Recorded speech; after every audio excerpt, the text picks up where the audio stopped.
Sameer sir, पहला सवाल Sameer चौगाकर sir, ये सवाल मेरा आप ही से है कि जिस तरीके से जो बड़ी चिंता है, जो बड़ा एक तरीके से तर्क है या कह लीजिए कि इस पूरे मामले में पेंच है, वो है सदनों के बीच में भंग होने का। ऐसे में संविधान संशोधन एक बड़ी चुनौती, और दूसरा ऐसी स्थिति में जो गैप का पीरियड होगा वो कैसे भरा जाएगा। क्या आपको लगता है कि इसका कोई प्रैक्टिकल समाधान हो सकता है?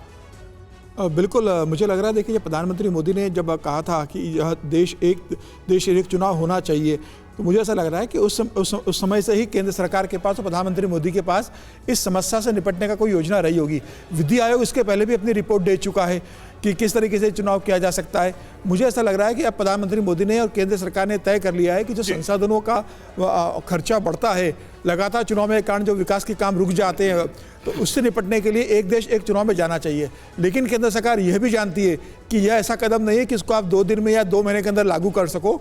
200 दिनों के अंदर लोकसभा के चुनाव है, अभी अगले महीने मध्य प्रदेश, राजस्थान, छत्तीसगढ़ और मिजोरम के चुनाव होने वाले हैं, तेलंगाना के 5 राज्यों के चुनाव होंगे। तो यह तय है कि यह फिलहाल 2024 तक नहीं होने वाला है, लेकिन यह भी तय है कि 2029 का जो चुनाव होगा, केंद्र सरकार उस दिशा की ओर देख रही है कि तब तक सारे कानून देख लिए जाए, संवैधानिक क्या संविधान संशोधन हो सकता है, राजनीतिक दलों को, जो राष्ट्रीय दल है, जो प्रादेशिक स्तर के दल है, उनके साथ सर्वदलीय बैठक की जाए, सबको तैयार किया जाए और उसके बाद इस दिशा में आगे बढ़ा जाए। हालांकि ये तय है कि इसमें कई दल ऐसे होंगे जो तैयार नहीं होंगे। सरकार की दलों की अपनी आपत्तियां पहले ही आ चुकी हैं। शंकर जी, यहीं पे एक सवाल उठता है कि एक समय ऐसा था जब एक देश एक चुनाव की व्यवस्था अपनाई गई और उस समय हमारा लोकतंत्र उतना मैच्योर नहीं था।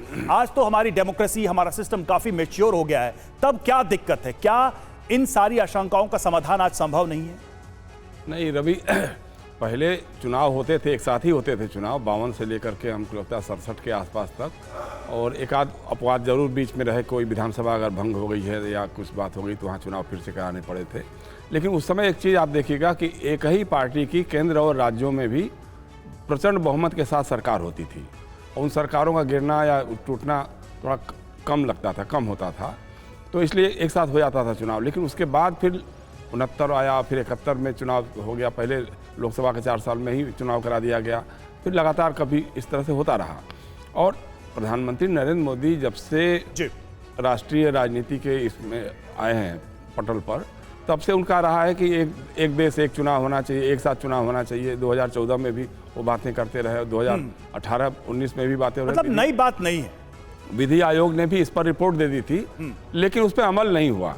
विधि आयोग की रिपोर्ट पर भी अमल नहीं हुआ। विधि आयोग ने एक तो बड़ा अच्छा ये कहा था कि भाई जो विधानसभाओं के चुनाव 18-19 में होने वाले हैं, उनको थोड़ा सा प्रीपोन और पोस्टपोन कर लिया जाए। 2019 में लोकसभा का चुनाव भी होने वाला है, उसको भी एक साथ सामंजस्य करके कम से कम 10-12 राज्यों में एक साथ चुनाव कराए जा सकते हैं। ठीक है, लेकिन हुआ नहीं। अच्छा नहीं, इसमें सबसे बड़ी दिक्कत क्या है? देखिए, संसाधनों का खर्च तो होता ही होता है, विकास कार्य ठप हो जाते हैं। अब जैसे 2-4-10 दिनों के बाद मध्य प्रदेश, राजस्थान और छत्तीसगढ़, तेलंगाना, मिजोरम में चुनाव की अधिसूचना जारी हो जाएगी, फिर वो कोड ऑफ एथिक्स लागू होने के बाद कोई भी विकास कार्य होगा नहीं, वो ठप हो जाएगा 2 महीने 3 महीने। बिल्कुल।